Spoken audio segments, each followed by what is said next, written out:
So I'll briefly describe what hydrodynamic interactions really are. If you consider a sphere, for example, sedimenting in a fluid, it drags the fluid around it. And then this disturbed fluid affects the dynamics of the other spheres or other particles present nearby.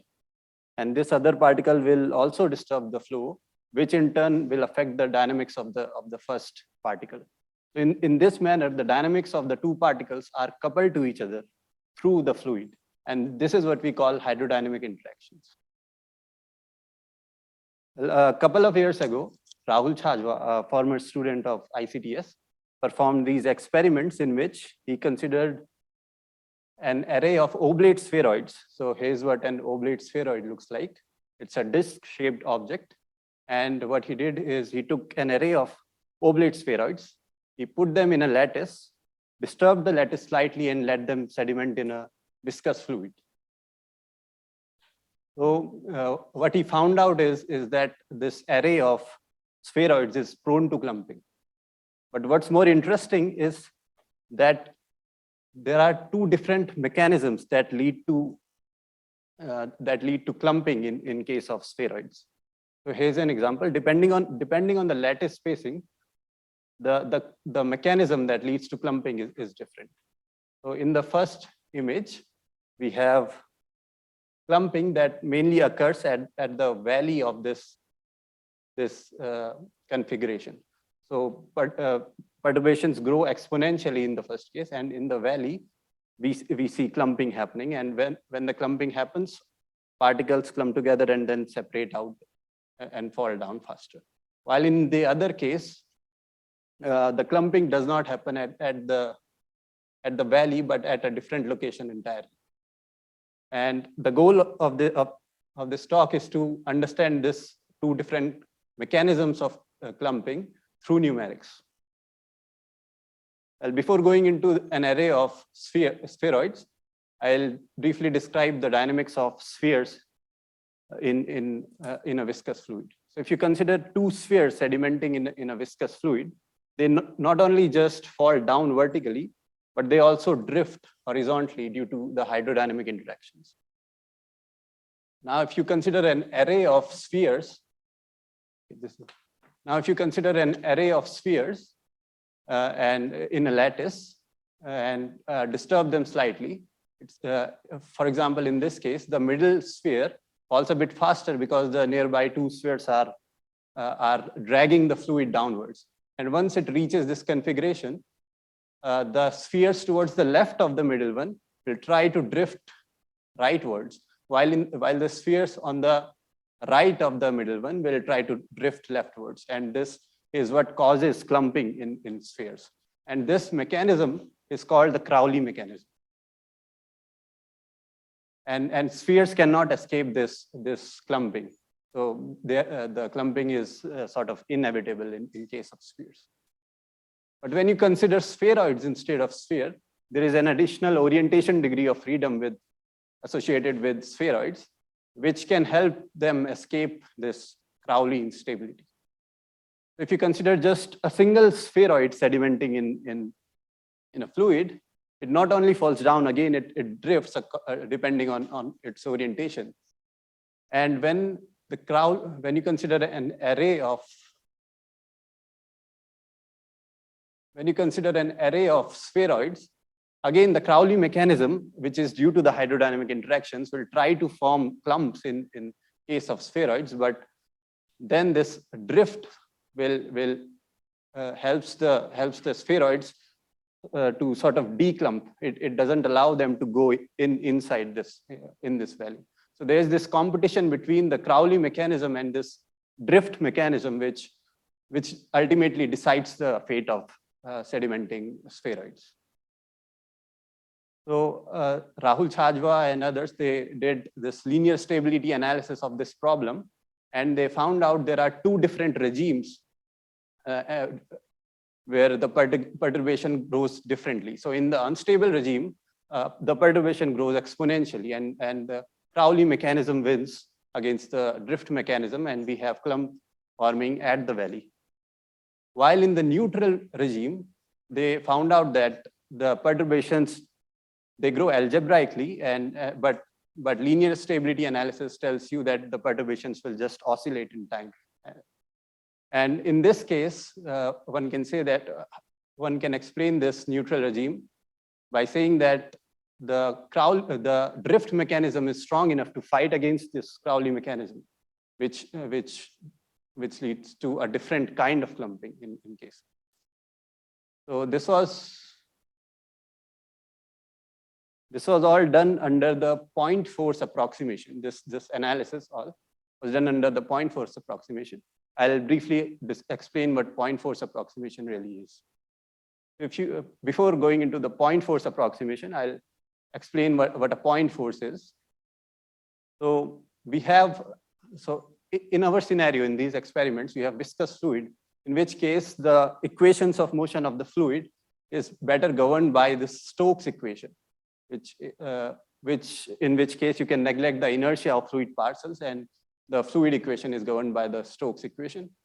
And the point force, the flow produced by a point force is essentially the fundamental solution of this Stokes equation.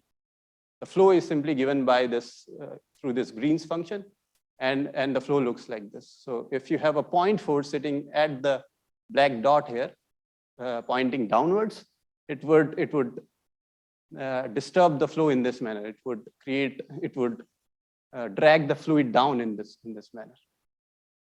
So what point force approximation really is, there are two main assumptions that goes into this point force approximation. One is that the spheroid disturbs the flow like a point force. The disturbance doesn't care about the orientation, how it is oriented, but it just disturbs the flow as if it's a point force. And the other assumption is that the disturbance flow felt by the other spheroid vary only linearly over the length scale of this spheroid. That means that the other spheroid will just see a constant vorticity and a constant strain that will rotate this other spheroid, and also a uniform stream that will push this other spheroid and make it move and rotate. So, but this approximation is only correct up to order A by R when you consider the velocity due to the hydrodynamic interactions of these spheroids, where A is the typical length scale of the spheroid and R is the typical distance between the spheroids. So the question is this good enough? We have some experiments to compare with, where we can see how good point force approximation is. The point force approximations work very well when they are separated far enough, so the error we are making is not big. But in many scenarios, such as this one, where the configuration or the spheroids are close enough, the point force approximation breaks down. So for example, you can see that this configuration leads to overlap between spheroids, after which the simulation breaks down. While in the experiments, they perform these nice oscillations. So what we do is essentially we make a better approximation of hydrodynamic interactions. And here is what's called the second reflection. Second reflection is essentially an approximation to the hydrodynamic interactions, which is doing pretty well, I would say, as compared to the experiments. Although by seeing the time it takes to sediment up to this point, one can say that the second reflection overestimates the sedimenting velocity, but it does a good job in getting the qualitative dynamics right. Although this time discrepancy also comes because this experiment is done in a confined box, while the theory we are using is for unbounded flow. And I won't be able to explain second reflection in the given time limit, but I'll just say that this is accurate up to order A by R to the power 6. So even though second reflection is a better approximation, but when the spheroids are almost touching each other, it still has some errors to account for. And in many cases, it so happens like a point force, the spheroids can overlap. And after overlap, the simulation will break down. So what we do is we detect collision based on this simple function. Well, we take the results from these people who. So what really classifies the overlap between spheroid is a function constructed which depends on the location of the spheroids and their orientation. And there is a simple check which says that if the minima of this function, which depends on the orientation and locations, if it is positive, then we have overlap, while if it is negative, we do not have overlap. So this is a simple check we are using. And after the collision, what we are doing is we are essentially implementing inelastic collisions. And after collisions, the spheroids would move as a rigid body. Well, now after applying second reflection and this inelastic collision, we compare the dynamics of array of spheroids to that of to the experiments. And there are two regimes, as I told you, unstable and neutral. Here is a depiction of a time evolution of perturbation in the unstable regime, where you can see that the major clumping happens at the valley of the spheroids. The perturbation in the unstable regime grows exponentially, and the Crowley mechanism here wins against the drift mechanism. And we have bigger clumps forming here. While in the neutral regime, the clumping happens at entirely different locations. So in this case, the Crowley mechanism again acts to deform the spheroids in this manner, but the clumping does not occur at this place. The drift mechanism is strong enough to fight the Crowley mechanism, and the clumping happens at entirely different location. So this is entirely different mechanism that is leading to clumping. And we have different kinds of clumps. We have smaller clumps as compared to the unstable regime. Which is this. And now I should say that this is not just because of the lattice spacing, but because of the orientation degree of freedom of the spheroids. Because if you consider an array of spheres and place them far apart, no matter how far apart, the Crowley mechanism will always win, and because there is no drift mechanism in case of spheres to prevent them from clumping in this manner. Then we ask what statistical measures distinguish the unstable and the neutral regime. Well, we look at the clump size distribution. We run a simulation on about 100, not about, exactly 100 different samples, starting with different random initial conditions. In the unstable regime, we see that there are, of course, as expected, more clumps forming. About 6% of the particles come together to form a clump of size 5, which sort of looks like this, and this moves as a rigid body in the flow, sediments as a rigid body. It separates out from the rest of the fluid. While in the neutral regime, we have a different mechanism of clumping, where at most we see two particles coming together and forming a clump of size 2. About 29% of the particles come and form a clump of size 2. And they look something like that. Okay. So I'll just conclude with this. Here are some take-home messages. The orientation degrees of freedom plays a crucial role. It brings in a new mechanism, a drift mechanism that can help fight the Crowley mechanism. And we saw that higher order corrections or second reflections are crucial to prevent the overestimation of the clumps, because in many scenarios, point force was showing that there is an overlap while it's not the case. And the nature of clumping is decided by the winner of the Crowley versus drift mechanism. So yeah, I'll just continue. Thank you. Any questions? After a collision, you said you merge the particles as a Correct. single entity. Yeah. And what is that entity? Is it, because clumps looked complicated, so how would you evolve that entity in the fluid? So we use just when the clump is forming, what we are doing is we are calculating the linear and angular momentum induced by the hydrodynamic interactions on the clump. And then we are using the rigid body condition that the clump would be moving with a center of mass velocity and some rotation velocity.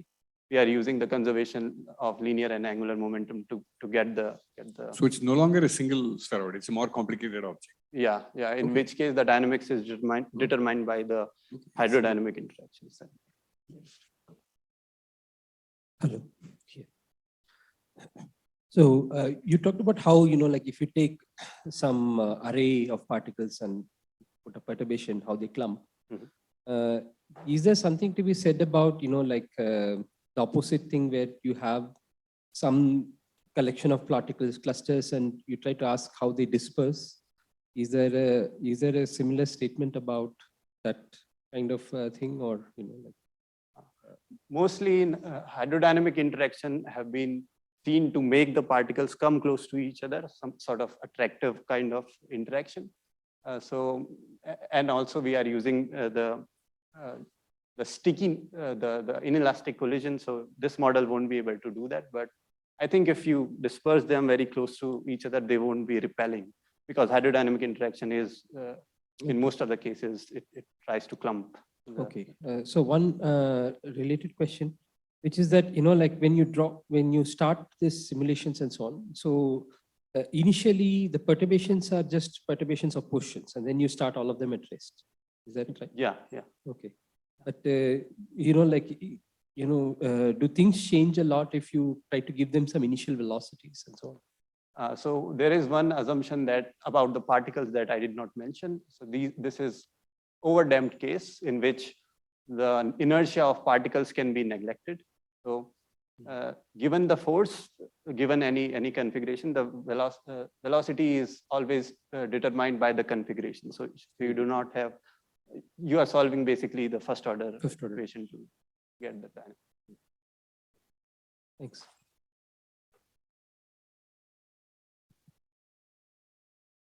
What you said was for a line, an array of particles, right? Do you expect this clumping to happen even if you had like a 2D array of these spheres even, and if they're just falling in water? Yeah, so in case of a 2D distribution, so here we had the orientation which only varies over a plane, because this is a 1D problem that we are studying. We will see the two mechanism fighting, the Crowley mechanism and the drift mechanism again in that case, but we are yet to study that problem more specifically, and maybe there is another mechanism that can. Question. So were all your particles separated by the same distance, or was it from a distribution?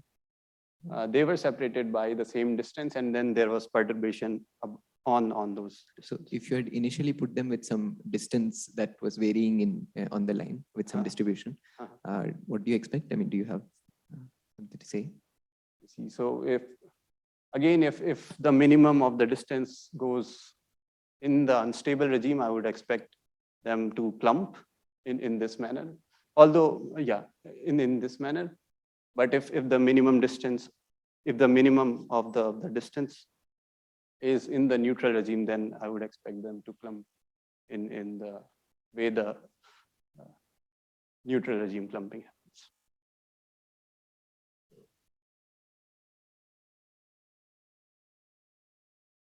One last question. All right, let us thank the speaker then.